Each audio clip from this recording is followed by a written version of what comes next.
हर रोज एक नई कहानी देखने के लिए चैनल को सब्सक्राइब करें और बेल आइकन दबाना ना भूलें। अंजू की उम्र 24 साल है, लेकिन वो मोहल्ले की दादी अम्मा के नाम से जानी जाती है, क्योंकि मोहल्ले में उसकी दोस्ती लड़कियों से कम और औरतों से ज्यादा थी, क्योंकि उसकी माँ कालो का ज्यादा असर अंजू पर ही था। एक रोज अंजू भागते हुए अपनी माँ कालो के पास आकर कहती है, माँ, आपको पता है विमला आंटी की बेटी स्वाति रात से घर नहीं आई है। क्या कह रही है?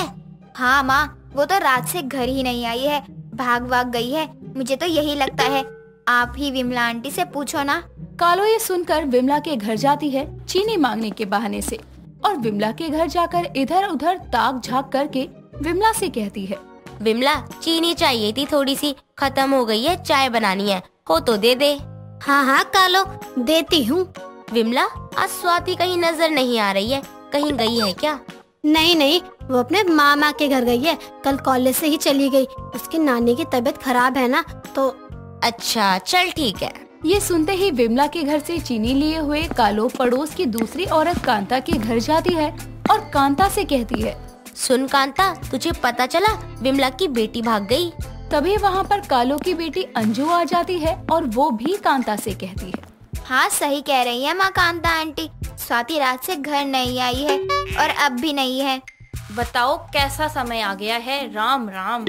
धीरे धीरे ये बात कालो और अंजू के जरिए सबको पता चल जाती है, लेकिन जैसे ही ये बात विमला के कान में जाती है, वैसे ही विमला कालो के घर जाती है और कालो और उसकी बेटी को आवाज लगाकर कहती है, कालो, स्वाति, कहाँ हो दोनों माँ बेटी?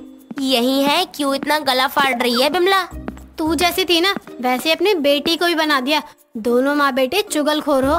खुद को देख, एक तो चोरी, ऊपर से सीना जोरी। बेटी भाग गई, लेकिन तेरा घमंड नहीं गया। किसने कहा मेरी बेटी भाग गई है? तो कहाँ है तेरी बेटी? तेरे घर में है। ये सुनते ही विमला अपनी बेटी को वीडियो कॉल करती है, जो कि अपनी नानी के साथ हॉस्पिटल में थी। ये देखकर कालो विमला से कहती है, विमला, तू तो खामखा नाराज हो गई। कोई बात नहीं, मैंने तो सोचा था सच में तेरी बेटी भाग गई। तेरी ये आदत तुझे एक न एक दिन मुसीबत में डालेगी ही। तेरी बेटी को इसके लिए मुसीबत भी झेलनी पड़ेगी।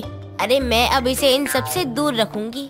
अब ये बोलकर कालो अंजू को एक थप्पड़ लगा देती है और विमला के जाने के बाद अंजू रोते हुए अपनी माँ कालो से कहती है, माँ, आपने मुझे मारा, जबकि आप ही मुझे कहती हो पड़ोस में क्या चल रहा है, जरा देख लिया कर, घर में बैठे रहा कर। बेटा, उसके सामने नहीं मारती तो वो समझती कि मैंने ही किया है ये सब। माँ, वो सबको पता है आप कितनी शरीफ हो। एक मुसीबत अपने सर से कालो उतारती नहीं कि दूसरी मुसीबत उसका रास्ता देखती रहती थी, क्योंकि उसने एक जगह थोड़ी आग लगा रखी थी अपनी बातों से।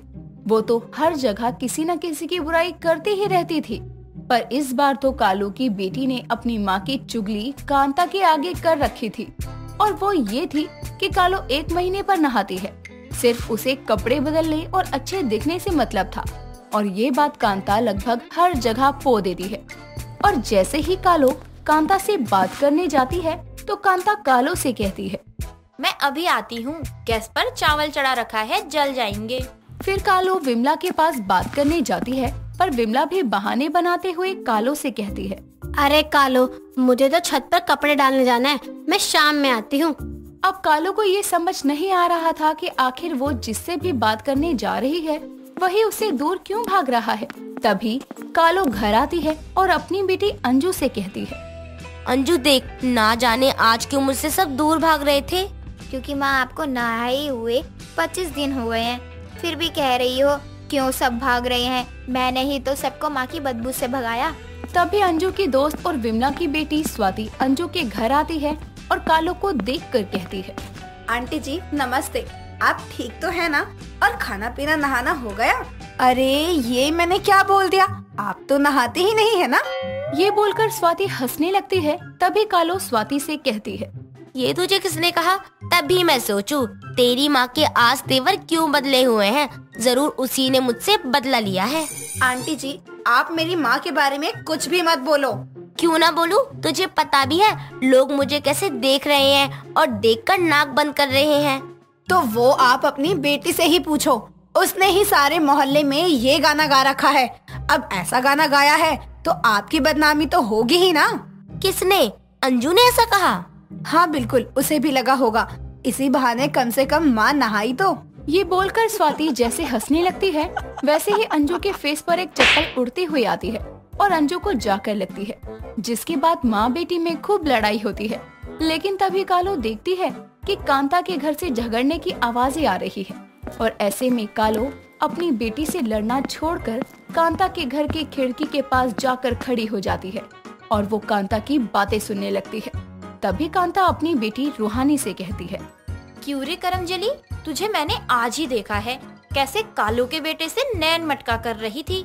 मैंने तो आपसे कहा ही है ना कि मैं ऐसी ही हूँ। मुझसे जुबान चलाती है? नहीं माँ, मैं तो बता रही हूँ।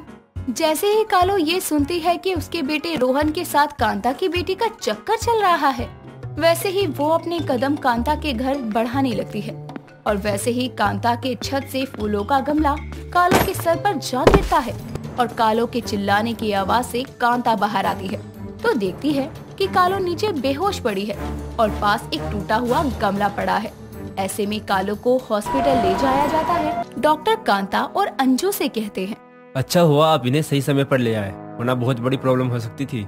डॉक्टर साहब, अब कालो कैसी है? अब वो ठीक है, आप उनसे मिल सकती हैं। कालो से मिलकर कांता अगले दिन ही कालो को हॉस्पिटल से घर ले आती है और तभी कालो कांता से कहती है, मैंने सुन लिया था तू अपनी बेटी से क्या कह रही थी। तू चिंता न कर, मैं अपने बेटे को समझाऊंगी। हाँ कालो, समझा उसे। गली मोहल्ले की बात है, ये सब अच्छा नहीं लगता। हाँ आंटी, हम तो भाई को समझा लेंगे, आप अपनी बेटी रूहानी को समझाना। ये बात चल ही रही थी कि कालो का बेटा रोहन और कांता की बेटी रूहानी दोनों शादी के जोड़े में घर में प्रवेश करते हैं और ये देखकर अंजू कहती है, आंटी, माँ, आप दोनों उन्हें समझाने की बात कर रहे हो, वो देखो दोनों ने शादी भी कर ली।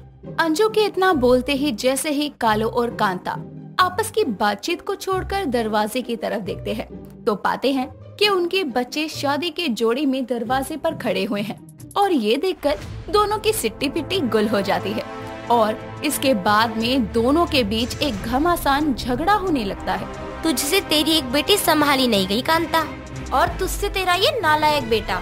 अगर अपने इस नासमझ बेटे पर ध्यान दिया होता तो तेरे साथ ये हॉस्पिटल होता, ना कि मेरी बेटी को भगाकर शादी रचा रहा होता। तू क्यों नहीं देती थी अपनी बेटी पर ध्यान, जो तेरी इज्जत की परवाह किए बिना मेरे बेटे के साथ आ गई। अब कांता और कालो में तो लड़ाई हो ही रही थी कि दोनों के बच्चों ने शादी जो कर ली है। अब कालो और कांता ने चुगली करने के बजाय और दूसरों के घरों में आग लगाने की जगह अपने बच्चों पर ध्यान दिया होता तो शायद ऐसा कभी ना होता। लेकिन अब कालो और कांता कर भी क्या सकते थे, एक दूसरे को ताने देने के अलावा। स्वीटी दोपहर के समय अपने कमरे में अकेली बैठकर बोर हो रही थी कि तभी उसकी पड़ोसन रीना उसके घर आती है और उसे देखकर मुस्कुराते हुए कहती है, अच्छा हुआ रीना बहन तुम आ गई, मैं तो अकेली बोर ही हो रही थी। आओ ना, बैठकर कुछ गपशप करते हैं।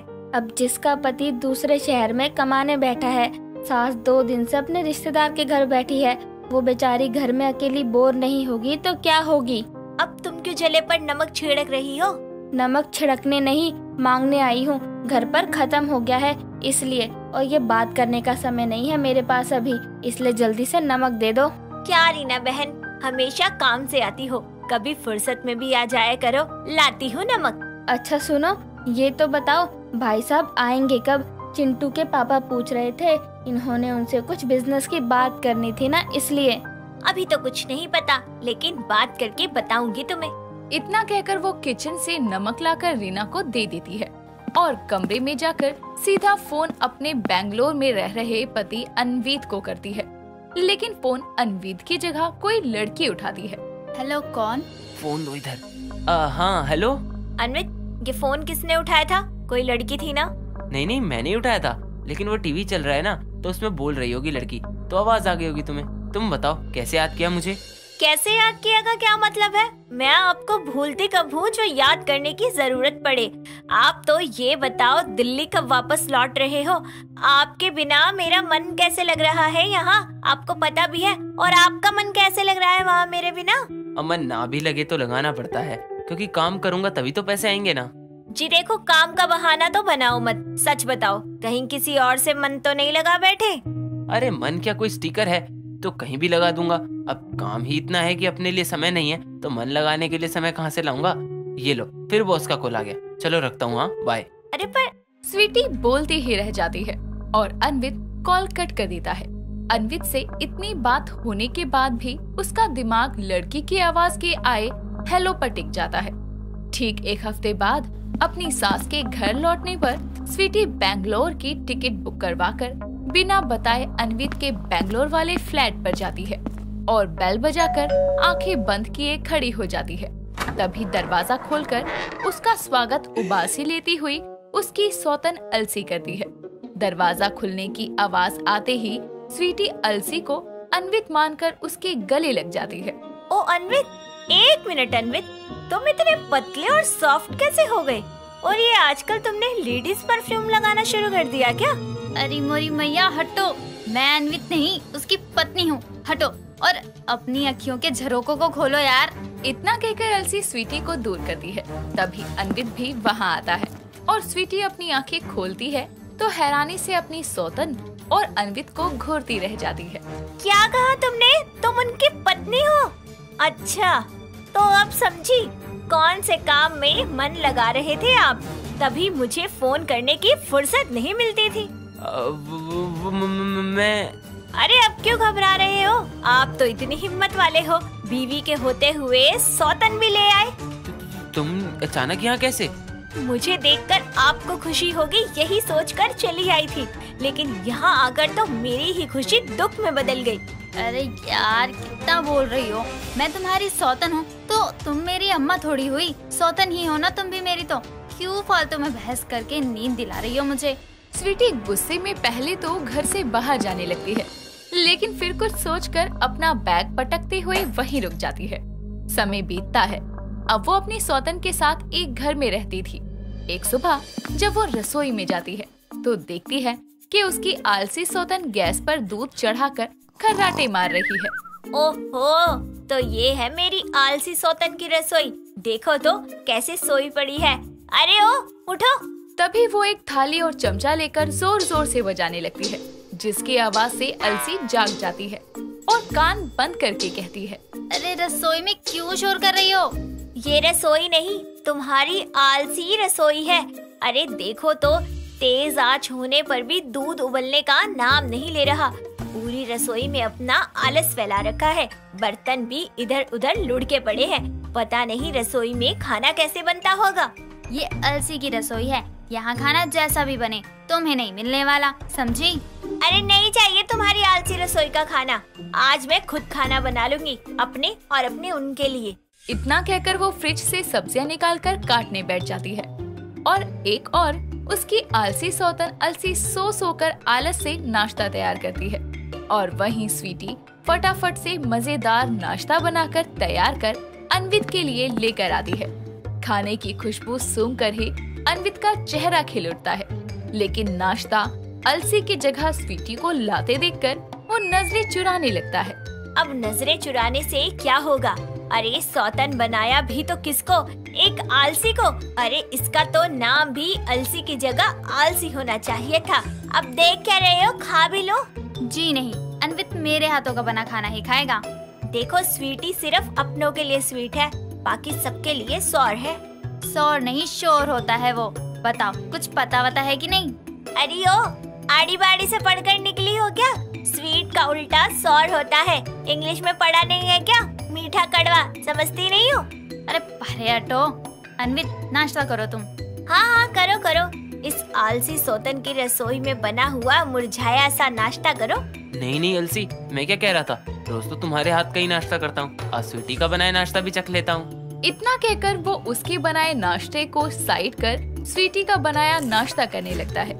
ये देखकर अलसी गुस्से में और उबासियां लेने लगती है।